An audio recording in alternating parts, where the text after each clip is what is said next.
3년 전 오늘 미국의 트럼프 대통령은 미국은 예루살렘을 이스라엘의 수도로 인정한다고 공식적으로 발표하고 이스라엘 텔아비브의 미국 대사관을 예루살렘으로 옮길 것을 지시했습니다. 정말 역사적인 순간이었는데요. 70년간의 미국의 이스라엘 정책을 바꾼 것이고 또 트럼프 정부와 팔레스타인 당국과의 관계 단절을 야기했습니다. 오늘 예루살렘 내각회의에서 네타냐후 총리는 이스라엘의 미국의 대사 데이빗 프리드만을 초대한 자리에서 이 결정에 경의를 표하였습니다. 여기 그날 만들어진 성명서가 있습니다. 이제 이 성명서는 예루살렘에 있는 이스라엘 내각식 벽에 1948년 해리 트루먼 대통령이 이스라엘의 새로운 건국을 인정한 성명서와 함께 잘 보이도록 게시될 것입니다. 이 두 개의 역사적 성명서는 결코 잊혀지지 않을 것입니다.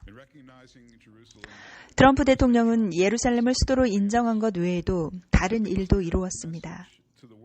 그는 미국은 동맹국, 이스라엘의 국권을 지지할 것이며 희망사항이나 환상이 아닌 사실의 바탕을 두고 외교 정책을 펼치겠다는 메시지를 전 세계에 분명히 전달한 것입니다. 자, 그럼 통신원 오웬 알트만 씨를 연결해 보겠습니다. 물론 미국 대사관을 예루살렘으로 이동하는 정말 역사적인 결정이 이루어진 중요한 날을 기념하는 것이지만 타이밍을 고려해 볼 때 네타냐후 총리가 트럼프 대통령에게 베푸는 일련의 고별 헌정이라고 보여지는 것도 사실입니다. 물론 트럼프 대통령은 물러나지 않을 것이라고 아직까지는 생각하고 있습니다. 네, 그렇습니다. 거장은 아직 건재하고 있다라는 고별식 같은 느낌이 듭니다.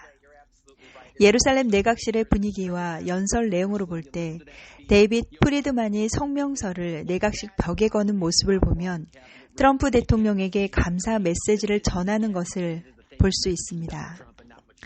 제 생각에는 역사적 거장 트럼프 대통령은 이 모습을 보며 1948년 이스라엘이 공격을 당하고 72년은커녕 생존조차 못할 것 같던 이스라엘을 국가로 인정한 해리 트루먼의 성명서와는 다른 성격의 것이라고 말하고 싶습니다. 예루살렘을 수도로 인정한 것은 의심할 여지 없이 이스라엘 역사와 미국 이스라엘 관계의 중요한 일이며 이에 대해 트럼프에게 감사 메시지를 보내려는 분명한 뜻입니다. 그리고 또 중요한 사실은 트럼프 대통령이 예루살렘을 이스라엘 수도로 인정할 때 실제로 대사관을 물리적으로 이동시켰다는 사실을 주목해야 합니다. 조 바이든조차도 인정했듯 아무도 이 결정을 뒤집지 못하도록 대사관을 옮기고 헌정하였습니다. 단지 성명서만 냈다면 이는 언제든지 벽에서 떼어버릴 수 있지만 실제로 대사관 빌딩을 옮기고 설립 행사를 한 것은 조 바이든도 인정할 수밖에 없는 운명적인 성취인 것입니다. 네타냐후 총리가 한 가지 더 언급한 것이 있는데 트럼프 대통령이 발표한 골란고원에 대한 이스라엘 통치권 인정입니다. 조 바이든이 이 결정을 유지할 것에 대해서는 어떤 약속도 한 적이 없습니다. 그렇습니다.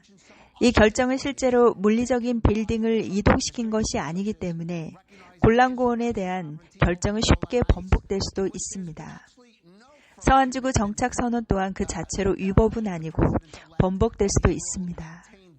이란 핵협정에 대한 결정도 네타냐후 총리가 언급했듯 오늘 행사에서 처음으로 혹은 마지막으로 다뤄질 문제가 아닌 1월 20일이 되면 네타냐후 총리와 미국 정부의 중심 쟁점이 될 것으로 보입니다. 행사에 참가한 미국 대사 데이빗 프리드만에 주목하자면 그도 트럼프 정부 임기가 끝나면 함께 떠날 것으로 보입니다. 이러한 중요한 결정들이 이루어진 기간에 특히 대사관을 텔아비브에서 예루살렘으로 옮기는 결정에 있어 영향력 있는 인물로 남을 것 같습니다. 오웬 알트만 씨 함께해 주셔서 감사합니다.